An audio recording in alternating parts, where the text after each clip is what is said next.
Salam değerli izləyicilər, 6 yanvar 2026-cı il Prezident İlham Əliyev yerli televiziya kanallarına müsahibəsində son vaxtlar vəzifədən azad etdiyi məmurlar barədə danışıb və bildirib ki, mən Naxçıvanda da xüsusi nümayəndə institutu yaratmışam, ancaq əfsuslar olsun ki, oraya təyin etdiyim kadr etimadımı doğrultmayıb və buna görə vəzifəsindən çıxarılmışdı. Bu yaxınlarda Bakının rayonlarından birinə icra başçısı təyin edilmişdi. Özü də noyabr ayındakı o təyinatda qrup şəklində bir neçə icra başçısı təyin edilirdi.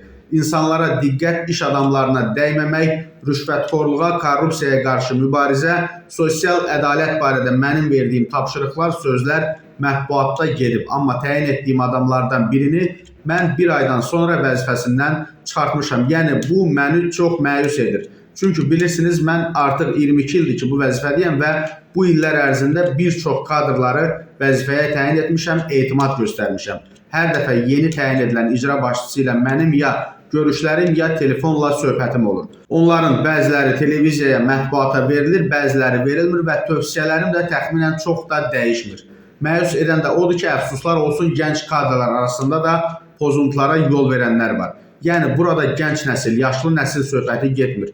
İnsanların keyfiyyətindən söhbət gedir. Ailədə, məktəbdə, cəmiyyətdə aldığı tərbiyədən söhbət gedir. Ona görə etimad göstərilir. Onu doğruldan həmişə dəstəklənir. Mən həmişə kadrlara ədalətli olmuşam.